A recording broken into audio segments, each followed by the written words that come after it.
Hi, I'm Billy Mitchell with FedScoop TV. Today I'm here with Hillary Hartley, the Deputy Executive Director of 18F at GSA. How are you, Hillary?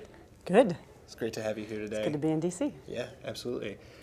So we're here at the Adobe Digital Government Assembly talking about all things digital government, and you guys at 18F are kind of the government experts at that, so we figured you're perfect to ask a couple questions. But I'd like to start off with a little bit of 18F's history and where you guys are going. So you're a founding member of the 18F team. So what's that growth been like, and where are you guys kind of at today? The growth, there's been one really obvious way that we've grown, and it's just simply the size of the team. Absolutely. When we started off at the end of 2013, there were about 10 of us sitting around a conference table discussing kind of what was next, and how we might be able to build something that was long-lasting, getting technologists back at the table to help make policy decisions and deliver better services, and bring things in-house like the CFPB really started. They were the first team that was kind of that internal government startup. They said, no, we want to bring all this stuff back in-house. We're going to do it ourselves.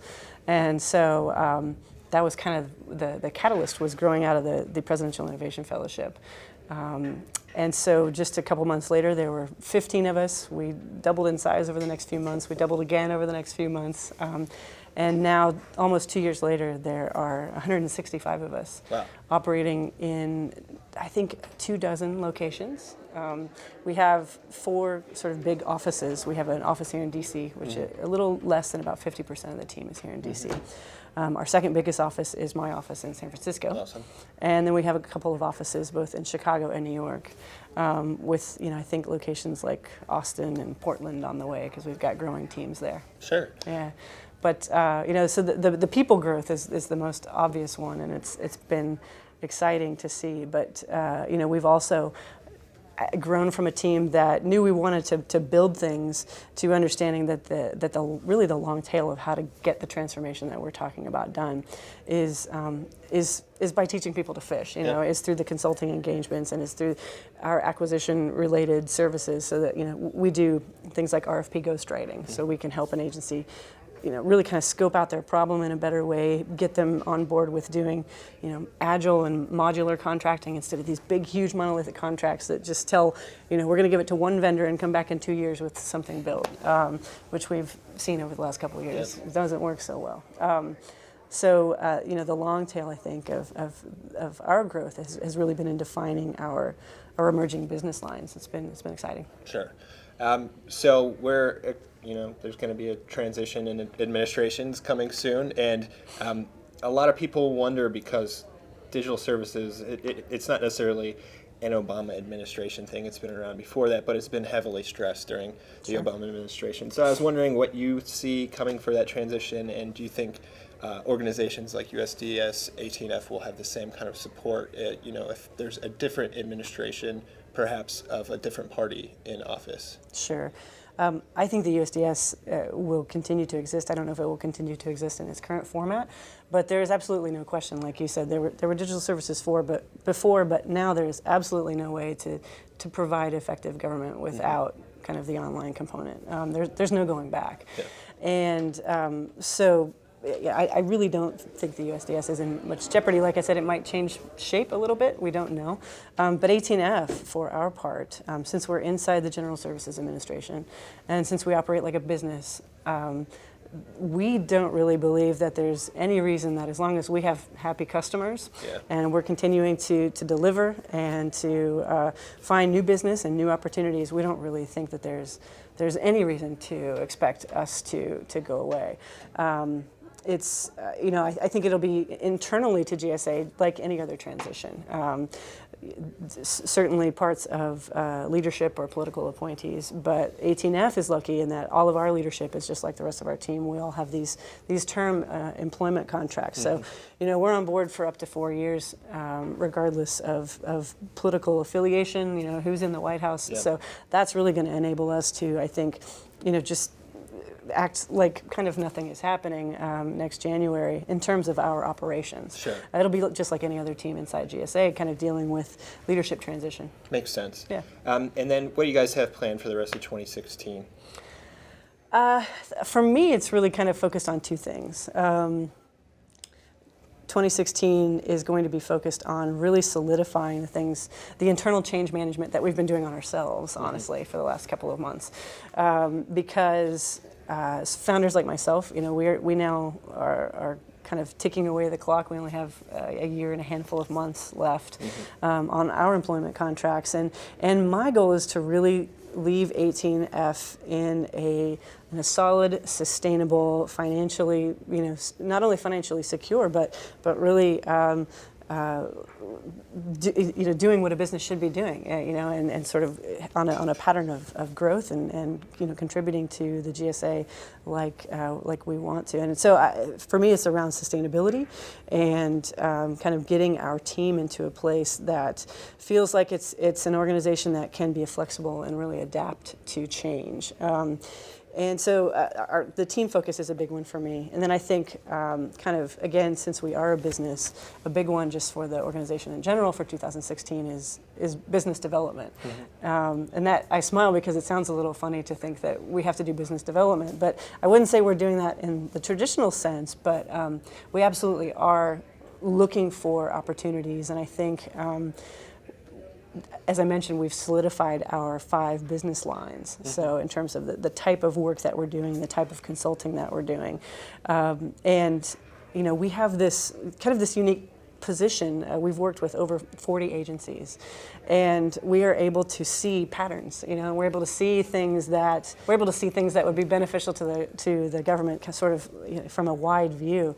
And I don't know if you've heard the UK government talk about their government as a platform initiative, and we talk a lot about that. And I think that's something that we're going to really keep pushing toward is trying to convince agencies that they're not special snowflakes, that they don't have completely unique requirements, and try to get several agencies on board with helping us build solutions that are sort of more government-wide, more platform-oriented. Absolutely. Today's all about the government assembly is all about the digital tools that agencies are using. So we're kind of interested in what kind of tools are important to you and 18F, and what makes them important. Sure. First and foremost, really, for my job and really for anyone else, the cloud. Yeah. Literally just being able to pick up my phone if I don't have my laptop, or pick up my laptop if I don't have my phone, and get my work done. Simple things like that. So I think having access to the cloud and collaboration tools, having access to things like chat tools, things like Slack that enable us to be this distributed team across 24 locations, across 4 time zones, and be able to work together and get our work done together. The cloud collaboration and just all of the tools that we really need to facilitate that sharing. Things even like our code collaboration tool. We use GitHub, but there are lots of examples and lots of different services that a team like ours would need. Yeah, and this next question might sound a little redundant, but you kind of explained it. And in what ways has the rapid evolution of technology kind of changed the way you've worked in the past few years? It seems like you guys are able to do a job in a distributed way that you wouldn't be able to a couple years, maybe a decade ago. Sure, yeah. Can you elaborate on just like how technology has made 18F more empowered? Yes, I mean, we quite simply we would not be able to work the way that we work. Sitting in offices in San Francisco and D.C. with a colleague on a video chat in Lawrence, Kansas, and Portland, Oregon.